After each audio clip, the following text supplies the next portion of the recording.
another edition of the 2024 MLB Draft Spotlight Show, and this is going to be version 2, episode 2, with Leominster, Massachusetts' own Jonathan Santucci, the Duke Southpaw. Jonathan, welcome back, man. How you doing? Good. Thank you for having me. Excited for it. Absolutely. Absolutely. Hey, let's start with this. Happy birthday. I know yesterday was your birthday. The holidays are Thank you. here. Happy birthday, man. Thank All right, you let's much. do this like we used to do this. Jonathan Santucci, introduce yourself. Introduce yourself to the viewers, to the listeners. Who are you on the baseball field? Who are you off the field? How do you like to kill your spare time? Yeah, so I'm Jonathan Santucci from Leominster, Massachusetts. I'm a left-handed pitcher at Duke. Um, Kind of just making the transition this year to PO full time. So really excited for that and that kind of transformation. But on the field, I'm someone who just likes to go out on the mound and kind of wants to have the ball in their hands at all times. And that's just the competitive nature I play with, and always kind of in that attack mode and kind of letting that take care of itself once I get on the mound. So I've always been that way and kind of let my athletic ability take over and have that nice combination of everything. I think that's always been able to work out for me, and something just continue to try to get better every single day at. Off the field, kind of me and my friends have tried to get into golfing a lot more this year, Nice. but none of us none of us are too good at it yet. So, but it's always a good time going out there. So we've been going quite a bit at school. So it's been nice. I tell everyone that plays the game of baseball, picking up a golf club is going to be such a slap in the face because it is such a different swing. It is such a different just it's just a different swing. Like baseball players will always have that slice because you cut through the ball. It's what we do naturally as we kind of grow up and through the game. But I want to start with this. You mentioned you kind of opened with this. You're switching to PO only. For those of you that don't know what that means, pitcher only. Uh Last year you were 3 for 10. You hit 300. You had a bomb.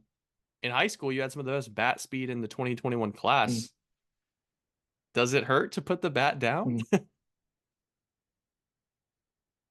Um, no, I think it was kind of a long time coming. Down since college started, especially kind of freshman year, kind of going into college, thinking I'm more of a hitter than a pitcher, but then focusing a lot more of my time on the pitching side. And then last year, before I had an injury, that's kind of all I did besides those 10 at bats. But I think during this like past year and kind of rehabbing from the injury, I thought it was like the right time to kind of just focus on one or the other. And I realized pitching is my future and wanted to put all my time and effort into it, and really focus on it. But it's not the best when you're out there shagging BP when you used to be out there every day. I think that's the part I miss the most, but I think I'll get over it. You mentioned that injury. We don't have to talk about what it was, and no soft tissue, nothing like that. But it was definitely disappointing for me as a baseball fan to see you come off the field. I was really looking forward to seeing what a full season would look like for you. I got to ask, how you feeling? How's the injury going, coming along, and back to full strength as we approach February?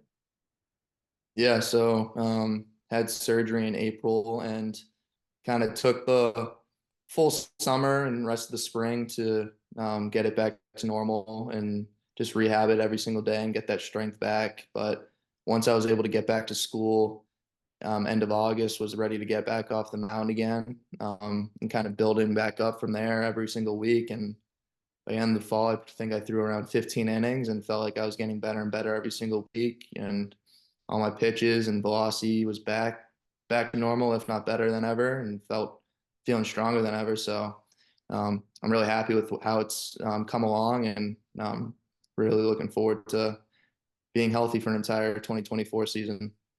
No doubt. I think everyone's looking forward to seeing a 2024 fully healthy season from you. You mentioned your pitches. You got a lot of them, but a few of them really stand out. I know you've got a baseball with you. Can you kind of show the viewers that are watching this on YouTube, what do you throw and how do you grip it, man? Yeah, so this is all my grips are pretty standard, but four seam fastball. I really like to use this pitch, especially just to get ahead in the count. It's a pitch that I think really works for me up in the zone, top half of the zone, and really able to beat a lot of barrels up there and get ahead of the count. So I really like to attack with that and kind of let the natural carry and movement it gets to beat the barrel and have that confidence in that pitch.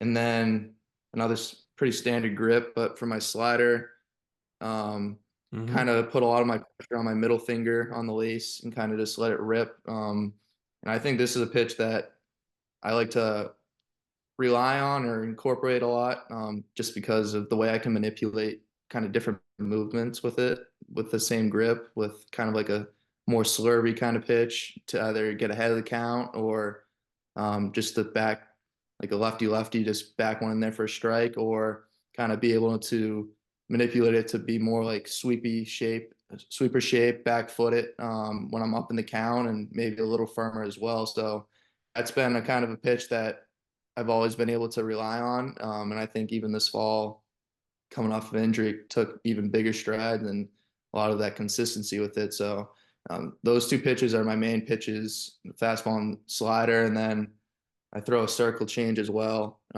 This is kind of the pitch I've been kind of focusing on a lot this fall in catch play and like my short boxes and all that stuff because it's a pitch I think it's going to pay big dividends for me this spring and in the future, and kind of just finding that consistency with it as much as possible, and just being able to get it to throw for a strike a lot more, or just be able to make it look for a strike more consistently. And so I've been working on that. It's kind of been a work in progress, grip wise, kind of just trying different things throughout college so far, and happy and comfortable with the grip I have now. And I've just been working on it ever since. Yeah, I mean, you really made that pitch dance a little bit this fall. Some of the footage is pretty promising, and I think that's going to be a really nasty offering against right-handed bats. Do you consider yourself a three pitch guy, or do you consider yourself a guy that has four or five pitches, just depending on how you want to shape that slider? Like, do you separate the pitch types, or is it just like whatever the situation calls for? I wouldn't say I necessarily like switch it. I think I would say I'm a three pitch guy, but the slider can act two or three different ways depending on the day and how it's feeling out of my hand. It's not something I necessarily think too much about when I'm out there, and I kind of just throw it the same way and kind of let the natural instincts and the situation speak for itself and kind of let it play from there. But I would say three pitches. Okay. The fastball. Really good metrics, really good carry through the zone. You hide the ball well. I know that you can get 2 to 4 pretty easily, and you've grabbed 6. Curious, what did this fall look like for you as you were ramping back up with the velo? Did you touch anything higher than 6, or are you still comfortably sitting in the, low to mid no, low to mid 90s?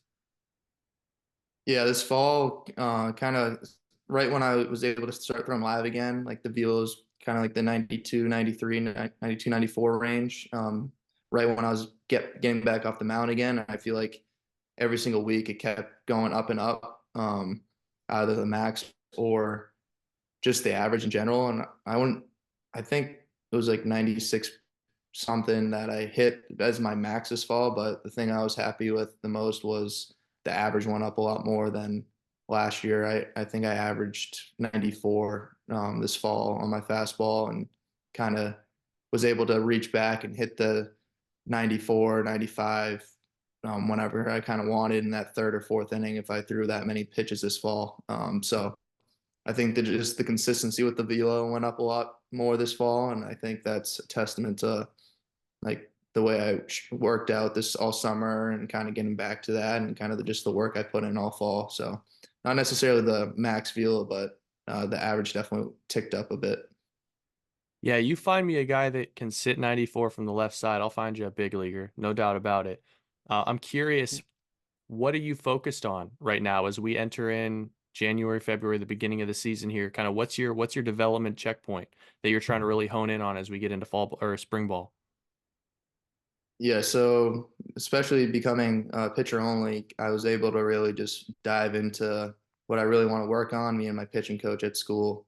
So this fall, especially, kind of working on a couple little mechanical things to just put my body and arm in the best positions to be as consistent and efficient down the mound as possible, and making sure I'm getting in those positions to be able to locate my pitches better and just being in the strike zone a lot more. Because that combined with the confidence I have in my pitches will find success when that occurs. So just kind of working. I worked on like my back foot and front leg, kind of just striding down the mound and just kind of stiffening my front leg down the mound and kind of feeling like I was turning over more on my back foot than get toey and jumpy.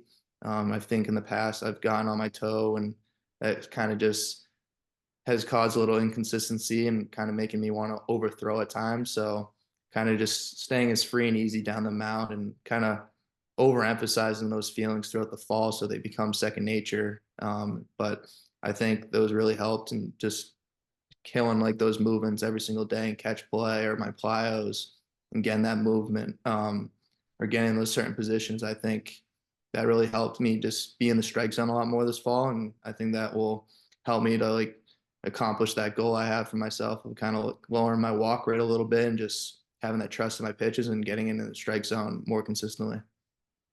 Yeah, you seem like a very cerebral guy. Like you just understand the art of the game, you understand your body. I'm curious with that, how deep do you dive into the data? Do you dive into your spin efficiency? Do you dive into, Rapsodo and TrackMan Hawkeye shapes? Like, is that something that you invest in, or are you more of a feel guy? I never really used TrackMan or anything like in high school. So once I got to college, it was kind of brand new for me, especially on the pitching side. So but nowadays, like it's kind of still learning everything as I like kind of go on, but I still now I understand the main metrics that are important for me, especially.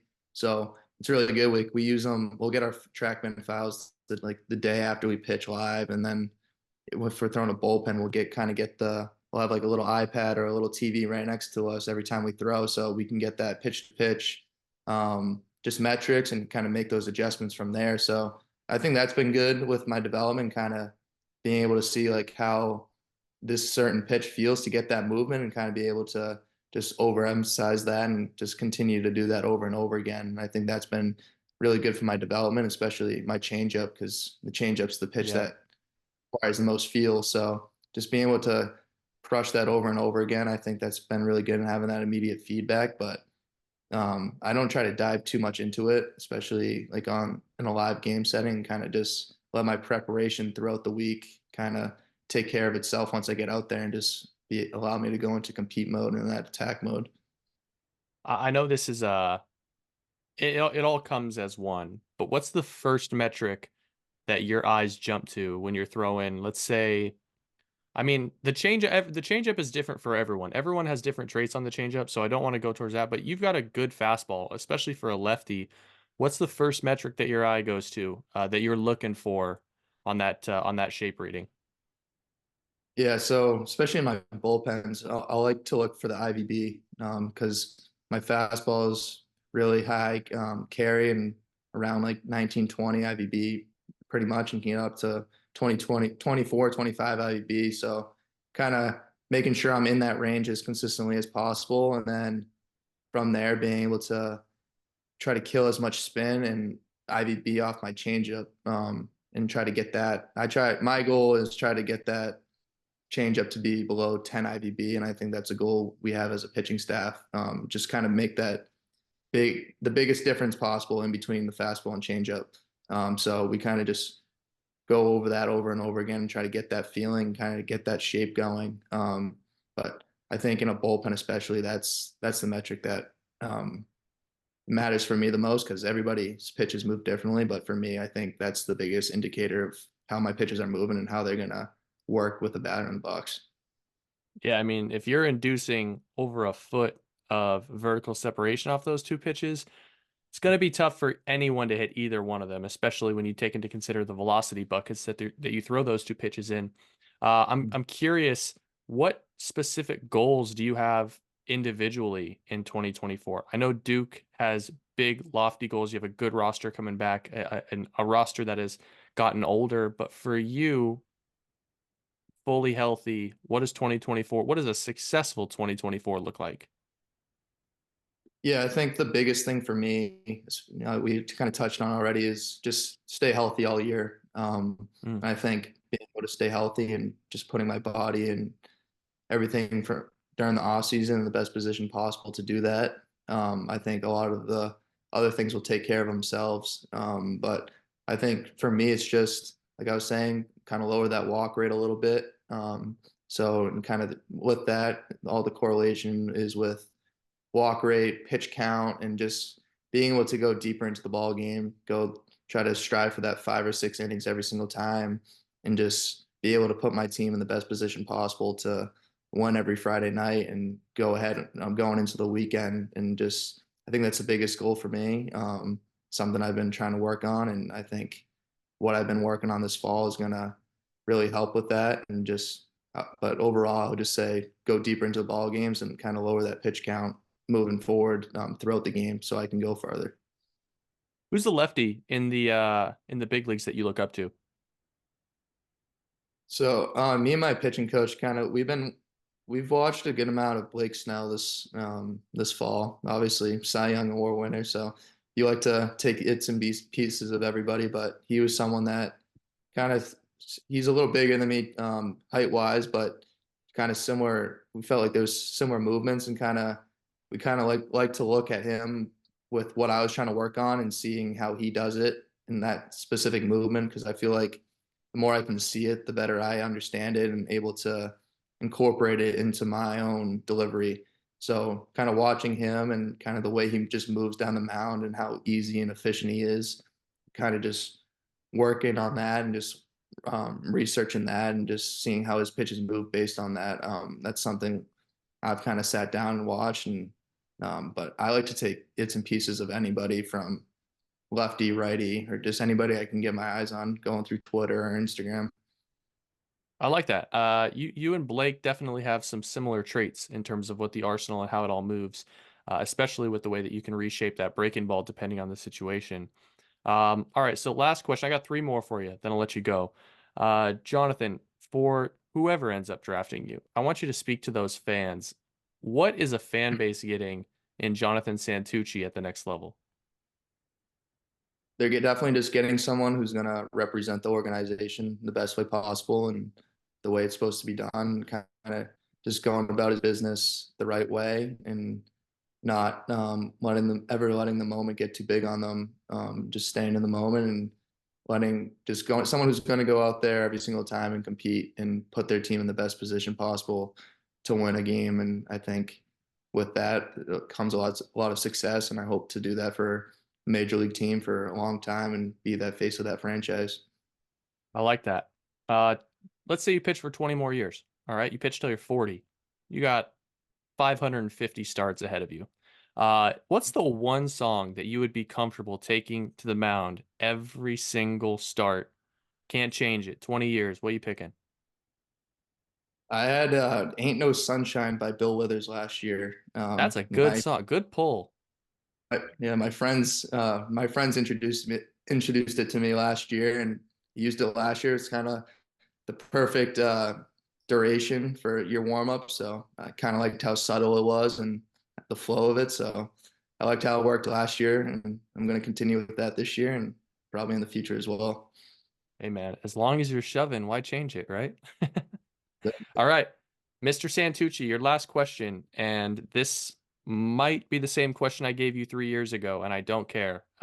Everyone that you've played with at Duke or in summer ball, I don't care where. Who's the one guy that you've played with that you're definitely not date your sister? I don't know if I'll let any of my teammates date my sister, but There. I'm gonna say I'll say Fran O'Shell. He's my best. He's one of my best friends, but nah, I'm not gonna let him date my sister. All right, last question. Better fastball, you or Fran? Because Fran's got a nasty fastball. Yeah. Um, I think it just plays differently. I mean, we both have really good metrics and we play catch with each other. So we're able to work with each other every single time we throw. So I think just how big he is, it kind of works differently and the way he releases it. But metrically, I think we're around the same. He might throw a little harder, but metrically, it's very similar fastball shape. So I wouldn't say one or the other, but yeah. Yeah, I mean, he also throws it like 80% of the time. I mean, here it is, hit it. uh, Exactly. Jonathan Santucci, the pride of Leominster, Massachusetts. I'm gonna get that right. I'm gonna get that. I'm not a New England guy. It's a language I'm still learning. Leominster, Massachusetts, Duke Blue Devil. Jonathan, good luck this year. I'm excited to see what the Blue Devils can accomplish. And frankly, I'm just really excited to see what you can accomplish fully healthy. Good luck. Thank you very much. Thanks for having me.